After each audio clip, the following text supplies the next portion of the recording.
march forward into the night.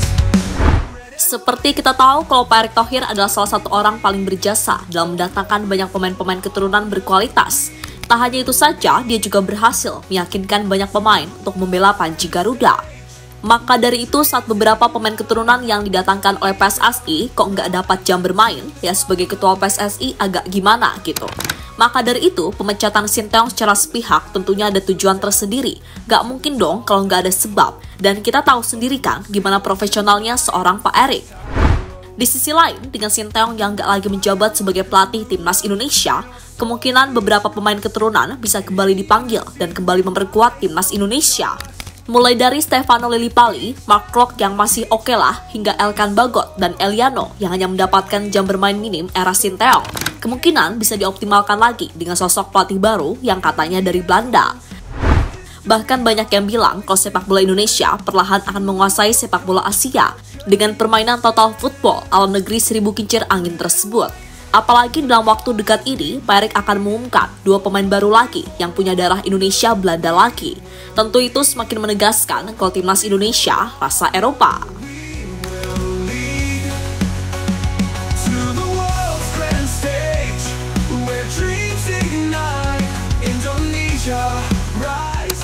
Patrick Kluivert signs in as new Indonesia head coach for the national team.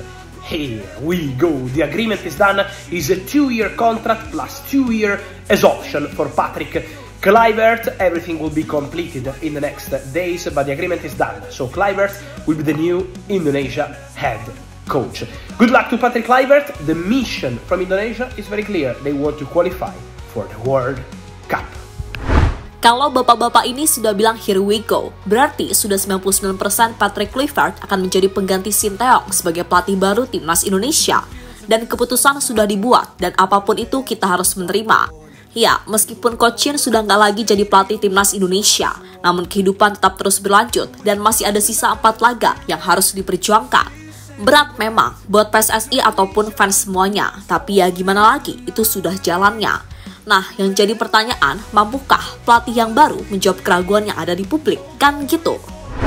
Dan legenda tim Barcelona dan juga timnas Belanda itu akan mendapatkan kontrak selama 2,5 tahun, di mana dirinya memiliki tugas yang jelas, yakni membawa Indonesia untuk lolos ke Piala Dunia 2026. Nggak gampang sih, tapi peluangnya ada, dan Patrick nggak sendiri, karena selain dirinya, sosok Louis van Gaal juga bakal ikut gabung ke timnas, di mana dirinya akan menjabat sebagai direktur taktik atau dirtek timnas untuk membangun tim Garuda bersama-sama.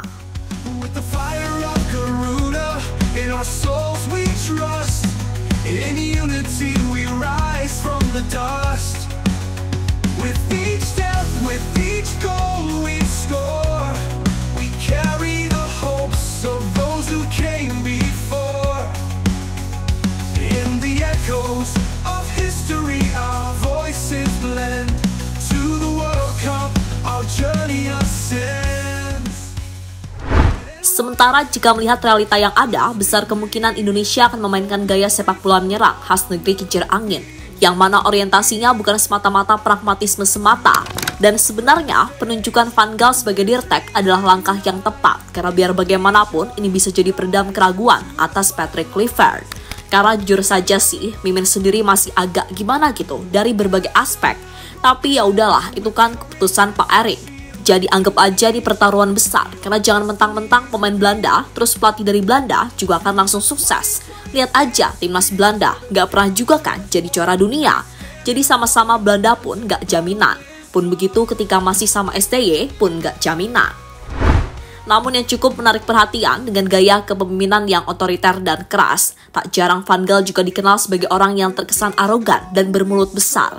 Namun bagusnya, Van Gaal adalah tipe orang yang sangat suka dengan pemain muda, yang mana artinya secara filosofi ini sangat cocok dengan timnas Indonesia. Karena mayoritas pemain timnas Indonesia sekarang banyak diisi pemain berusia di bawah 25 tahun. Bahkan nih, para pemain-pemain buangan yang gak dipakai di era Sinteyong seperti Elkan Bagot, Shane Patinama hingga Eleno Reinders kemungkinan akan kembali dioptimalkan oleh sang menir. Semakin menarik.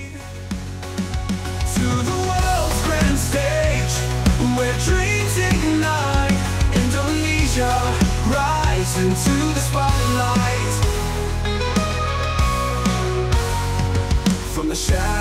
of doubt to the dawn of hope.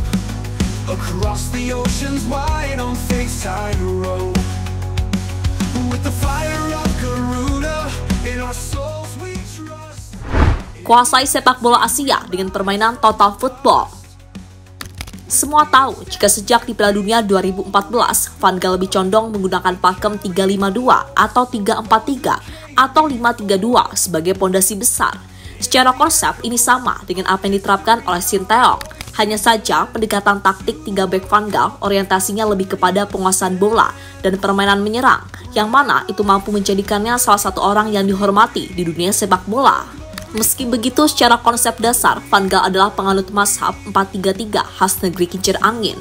Sehingga menarik nih, penekanan seperti apa yang akan diterapkan Van Gaal untuk timnas Indonesia. Sehingga pakem filosofi itulah yang mesti dijalankan oleh Patrick Kluivert sebagai pelatih.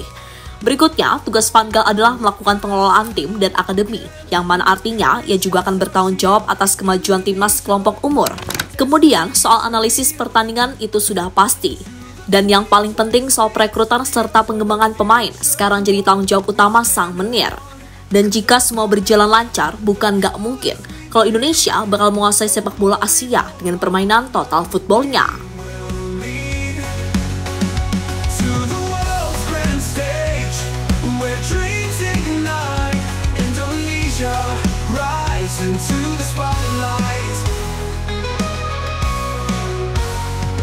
From the shadows of doubt to the dawn of hope. Across the oceans wide on faith's tightrope. Pemain-pemain baru didatangkan buat timnas semakin kuat.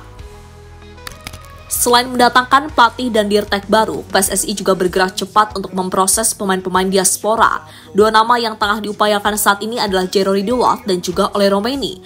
Nama Ole tentu tak asing lagi, bukan? Dia bahkan sudah ada di Indonesia saat timnas main lawan Jepang. Dan untuk Jairo, akhirnya dari Pak Ketum, ia berbicara sendiri bahwa sedang diupayakan. Sementara untuk Michelle Becker, menurut Pak Erik, surat-suratnya lagi dicari, karena kasusnya agak rumit, hampir mirip seperti PES dulu.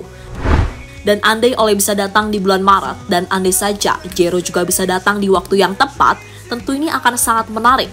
Timnas benar-benar akan mendapatkan tambahan kekuatan yang signifikan. Meski tentu masalah akan muncul, apakah bisa pelatih baru menyiapkan tim dalam waktu yang benar-benar singkat? Di sisi lain, dengan bergabungnya sejumlah pemain-pemain baru dan jajaran pelatih baru, tentu membuat timnas mania makin gak sabar menantikan bulan Maret. 2 bulan rasanya kayak 2 tahun. In unity we rise from the dust.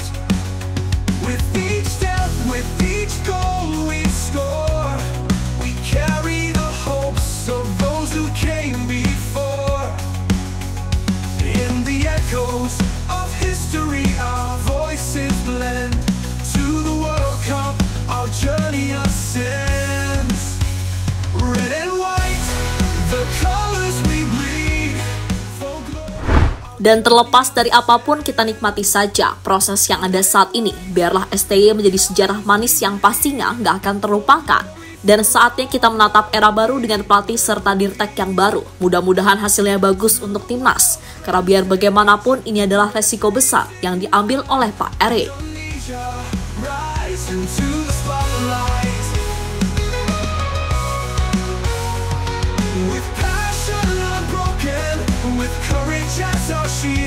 Indonesia, your destiny's revealed. To the 2026 fields where the future's won. We stand as one until the battle is done.